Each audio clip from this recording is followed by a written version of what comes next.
DreAllDay.com. Now tuned into the show where you learn the discipline to show up day after day to do the work, the confidence to put yourself out there boldly and authentically, and the mental toughness to continue showing up, doing the work, putting yourself out there, even when what?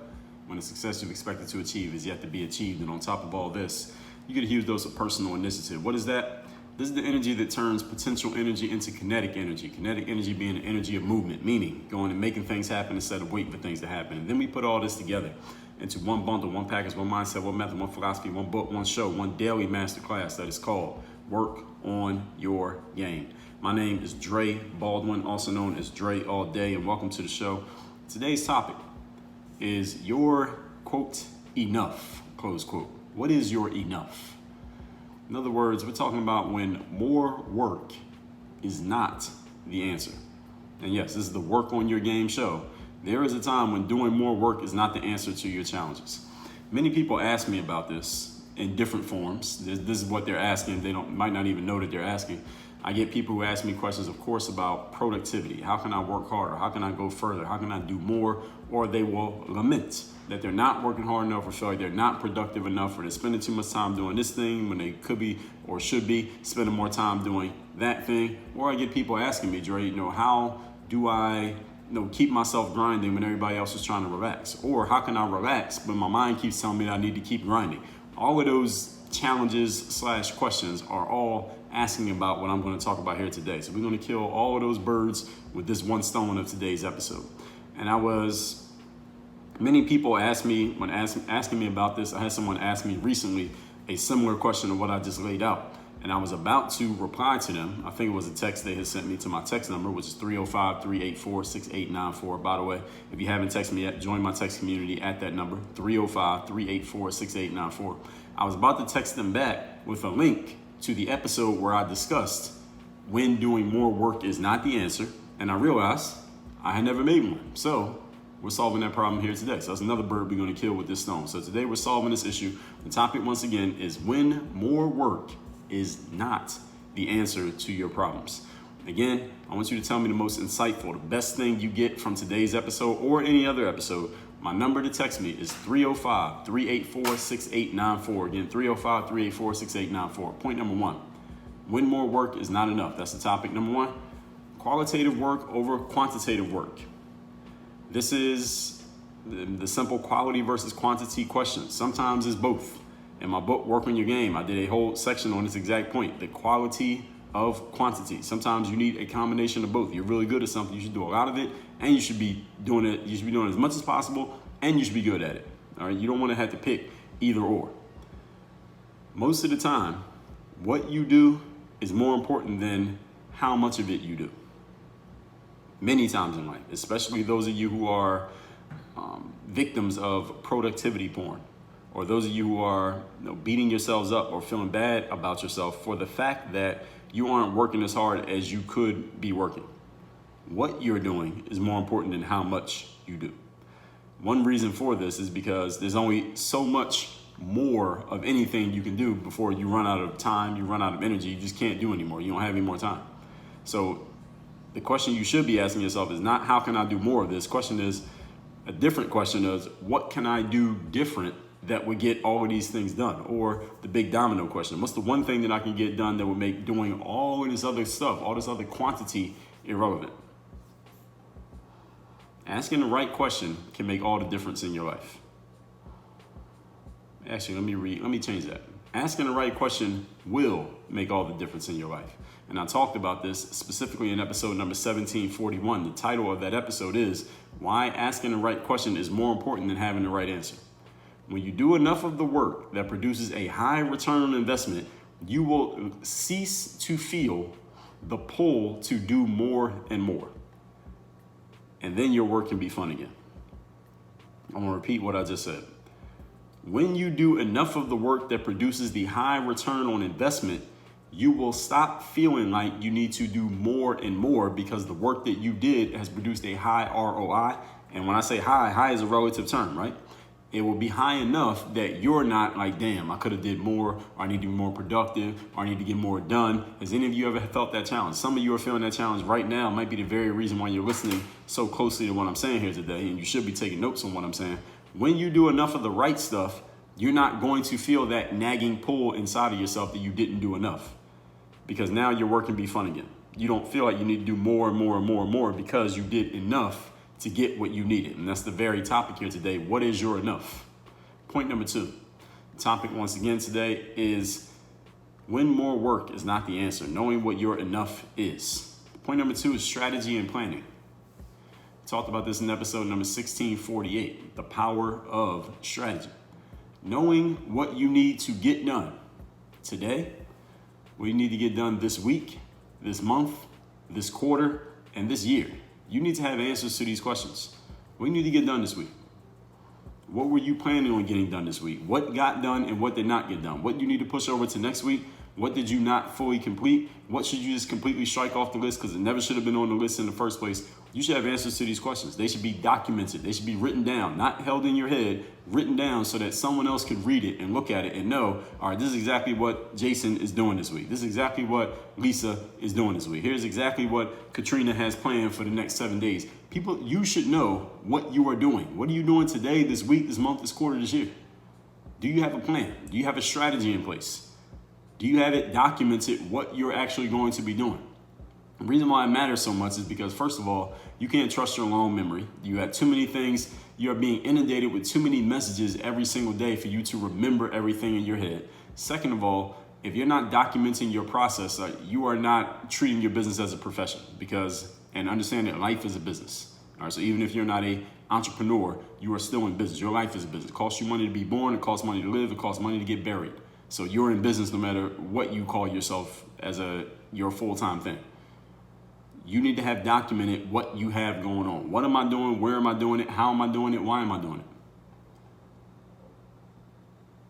So when you have these things documented, you know what you need to do right now.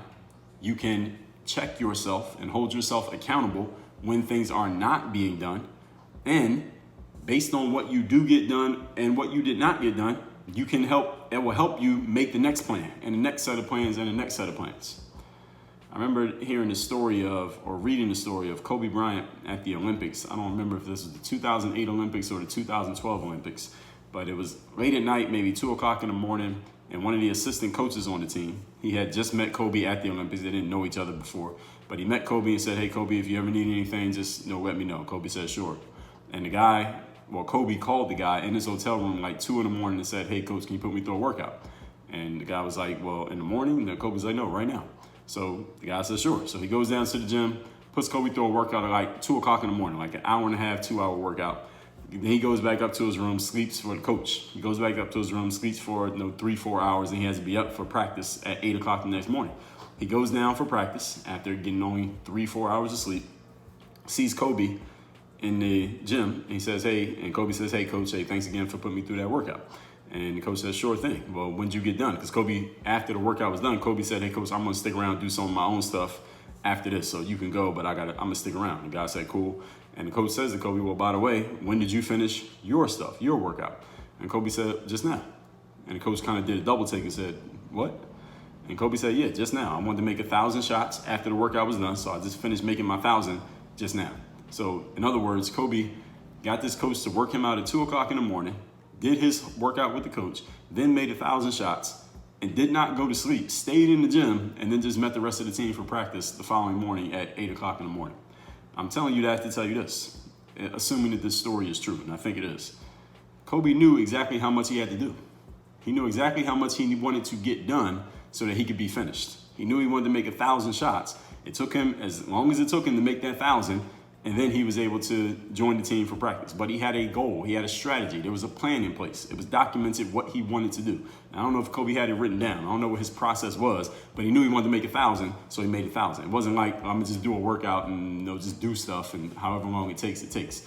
I get so many athletes who reach out to me these days, basketball players over the years, for the last 15 years, and they'll say things to me like, "Dre, I worked out for 3 hours. I worked out for 5 hours. Or, Dre, I only had 30 minutes. And they give me these time frames of their workouts, whether they're doing this much or what can they do in this time period. And I always give the same answer. It does not matter how much time you are spending, because eventually you will run out of time. All right, you can't just keep giving more and more time to something. Eventually, you got to ask yourself a better quality question. How can I change the qualitative process of what I'm doing instead of the quantitative process? So even with somebody like Kobe, making 1,000 shots is a qualitative process, even though 1,000 is a number. Even though it's a quantity, it's a qualitative process because he wasn't saying, I'm going to work out for the next 4 hours. He said, I'm going to make 1,000 shots. Now, if 1,000 shots takes 4 hours, then it takes 4 hours. If it takes 2, if it takes 6, it takes what it takes. The point was, Kobe knew exactly what he wanted to get done. It was finite. There was finality to it. When I make 1,000, I'm done. And however long that takes, it takes. And it's the same thing that any one of us can do. Again, whether you're playing a sport, whether you're running a business, whether you're doing anything else, what is the outcome that I can achieve? What's the thing that I can go for that makes all the rest of this stuff irrelevant? How much time I'm spending is irrelevant to what you're actually getting done. And I'll have athletes say to me, well, Dre, I spend 5 hours a day in the summertime working on my game, but I didn't make the team, or I don't feel like I'm getting any better. That's because you don't know what the hell you're doing. You're trying to count quantity as if that matters. It does not matter. So you're asking yourself the wrong question. Again, this is what I talked about in episode number 1741. You're asking the wrong question, so no matter what answer you come up with is not going to produce the result. You have to have an idea of what you are doing and how you are doing it, and then what is the process for you getting from point A to point B. Don't just do stuff and hope that it works. No professional approaches their work this way. No professional just does random stuff hoping that something works. Now, that doesn't mean a professional doesn't try different things, and some will work and some won't, but that is an experiment. They're not just doing stuff and saying, all right, well, I hope something eventually works here. There's a process to it. Even the random stuff, even the hustling and trying different things out, there's a process behind that. There's a strategy behind it. There are thoughts behind it. There was a planning that happened behind that. This is what professionals do. Any of you who wants to be a professional at what you do, there needs to be a process behind what you're doing. Don't just be out there doing stuff, hoping that something is working out. When you can see the big picture of your work, you don't feel guilty about stopping work at the end of the day. You don't feel guilty about going home at 5 o'clock or taking a day off to spend time with your kids and your family because you know the process that you're following and you know what the next step is going to be. When you can see the finish line, your anxiety goes down significantly because you know exactly where you're going. You know, all right, so this month we're going to do this much, next month this much, and the next 3 months we're going to do this, and the month after that we're going to do that. So it's okay during month 2 for you to take a day off because you can see strategically where the next step is and the next step and the next step, so you don't feel like when you take that month off on day 2, like, damn, I can't afford a day off because I don't know when I'm going to get to the outcome. See, if you had strategized from the beginning, you wouldn't have that problem. And understand something again, I will re-emphasize. Professionals approach their work this way. They strategize what they are doing. They don't just randomly do stuff and hope that things work out and then feel bad about themselves when things are not working out, when they never had a plan in the first place. Point number 3, today's topic, once again, is when more work is not the answer. Figuring out what your enough is in your work. Here's a question for you. What's the goal? And I want you to sit with that question for a little bit. What is the actual goal? The funny thing about this question is that there are a lot of hardworking people out here. People who are hustling, showing up every day, making money, playing their game, playing their sport, working on their game, doing all the things that they're doing. But if you ask them what the goal is, they couldn't answer the question. What's the goal? What do you want to achieve? How much money do you need to make? How much do you need to be making every year to where you can say, you know what, we're good in this space right here? How many clients do you want to have? How many widgets do you want to sell? How much money do you need to be making a month? How much do you need to be taking home as opposed to how much revenue the company is bringing in?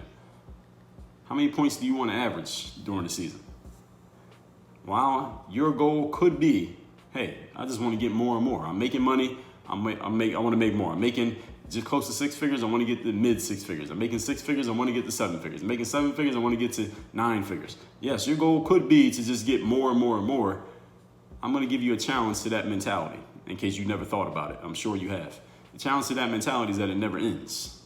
All right, there's no end game to let me just get more and more and more. At some point, you got to ask yourself, where is my enough so that I can stop needing to stop doing quantitative work. Because if you spend your whole life doing quantitative work, you are going to work yourself to death, drive yourself crazy with anxiety, and or be beating yourself up because you won't achieve it. You can never achieve your outcome when the goal is always to get more.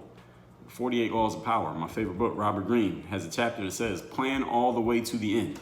Get to the end. First you make your strategy, then you execute it, then you get to the end, and then you stop. You cross the finish line, the game is over. Many people never cross the finish line because they never make clear to themselves what the finish line is, or if there even is a finish line. Many people don't have a finish line. They're just working forever. And it's cool because I got a show called Work on Your Game. We'll keep publishing. But what's the end goal? When do you want to stop? So if you're anxious and restless about the fact that the way you have things set up, you can never stop, but you're anxious and restless about it now, how or when is that ever going to change? That's my question to you. And it may be a rhetorical question for now because you might have to marinate on that one for a minute. It won't ever change is the answer to the question. It's actually a trick question. It can't change if you don't have a process for how do I know when to stop? How do I know when I'm good? What is the goal that I'm going after? And what is my strategy for getting from where I am now to there? And again, this doesn't have to be in every single area of your life. There may be some things you like to do all the time. Spending time with your kids, it may not be an end game. It might not be, all right, I need to spend 3 hours with my kids and then we're good, all right, for life. You might need to do that. That might be an ongoing thing. But there are some things, especially those of you in your work and your professions who are hard drivers and you're just trying to achieve more and more, you're thinking quantitatively, how can you change that to a qualitative question? You change it to a qualitative question, not necessarily by eliminating the counting stats, but by having a plan, having a strategy. Strategies have end games, folks. Strategies end. Strategy takes you to a finishing point and brings you to a finality. What is the finish line to your strategy? If you don't have one, then you do not have a strategy. Again, I told you in the 48 Laws of Power, there's a chapter on planning all the way to the end, which is what many people do not do. Friedrich Nietzsche said, forgetting our objectives is the height of all stupidity. And let me tell you what's even higher than that stupidity. I'm going to go against Nietzsche and tell you that there's something even higher than that stupidity, is not having an objective in the first place. Yet you're doing all this work. There's the be, do, have principle in life. All right, you become the type of person that you want to be, energy-wise, posture-wise, approach-wise, who you see in the mirror. Then you do the actions, that's the work and the working on your game. Then you have the results. The challenge that many people have, when I tell you about my book, The Mirror of Motivation, which you can get for free at mirrormotivation.com, I tell you that many people go through their whole lives doing. They're doing all the work, but they can't get to their result because they haven't asked themselves about the being. But let me tell you another problem that people have. Many people spend their whole lives doing. They're doing all the work, working on their game, showing up every day, putting in all this time. They don't even know what they want to have. They don't even know the goal. They don't even know what they want to achieve. So no matter how hard they work, they can never say that the work is working because they don't know the outcome that they are after. On top of the fact that they haven't gotten to being down. So they're stuck in the doing phase no matter what they do because there is no goal to get to. You can't achieve a goal if you don't have a goal. These are the biggest problems that people have. And if you haven't gotten to Mirror Motivation, go to mirrorofmotivation.com so we can at least get you started and getting your mind right in how you're approaching your work. Or maybe how your work is approaching you. Really, you're not doing the work is doing you right now, as a matter of fact, if any of these happen to be your problem. Recapping today's class, which is when more work is not the answer, figuring out your enough.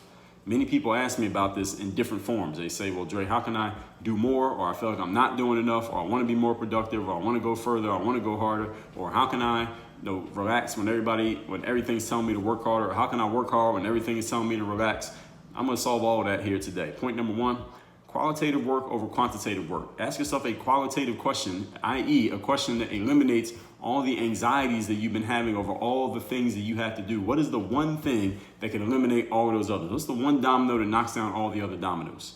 And yes, there is an answer to this question. It might require you to dig for a little bit of insight, which we talked about in episode 1177. And anybody who works with me as a coaching client, I help them figure out what are these insights. That's what a good coach does, is help you figure out the right questions, not necessarily give you all the right answers. Because if all they had to do is give you the answers, then listen, Google can be your coach.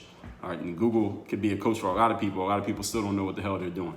Episode number 1741, why asking the right question is more important than the right answer. When you do enough of the work that produces a high return on investment, again, based on your aims of return on investment, you will no longer feel the pull that you need to do more, and work can actually be fun again. Remember that when work used to be fun? I know it's been a while. Point number two, strategy and planning. Episode 1648, I talked about the power of strategy. Know what you need to get done today, this week, this month, quarter, and year, so that you know when you have done what you need to do for now. Kobe Bryant finished his workout with the trainer. Then he said, I need to make 1,000 jump shots. And it took as long as it took him, because his goal was, I need to make 1,000 jump shots. Not I need to spend 3 hours in the gym. Not I need to work on my game, whatever that would mean. Doesn't mean anything for a basketball player. It is what objectives, what do you need to get done today? How many shots do you need to make? How many dribbles do you need to do? How many sets and reps are you going to do in the weight room? You need to know exactly what you're doing. Don't just show up somewhere without a plan. I tell people this every month when on my social media story, my Instagram story. When a new month is coming up, do not show up to the new month without a plan, because then you're just doing stuff and you have no idea where it's going to take you. And this is what many people do throughout their entire lives. They just do stuff, don't even have a goal, and then they're saying, well, I'm not getting the results that I want. Well, what results do you want? You don't even know. Of course you're not getting them. Point number 3. What is the goal? How much money you need to make? How many clients you want to have? Well, it can be cool to just keep going for more and more, especially when it seems to be working so far. The challenge with that mentality is that it never ends. You will never finish playing that game. You will always be going for more. So if you're anxious and restless about that now, how and when is that ever going to change? Trick question, it will not. 48 Laws of Power tells you to plan all the way to the end. Friedrich Nietzsche said, forgetting our objectives is the height of all stupidity. I'm going to insert something in there with Nietzsche. The actual height of stupidity is not having an objective. Then the second level is forgetting that you even had them in the first place.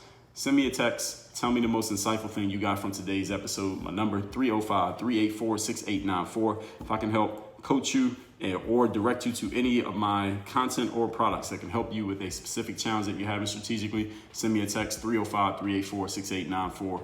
Work on your game. Dre all day.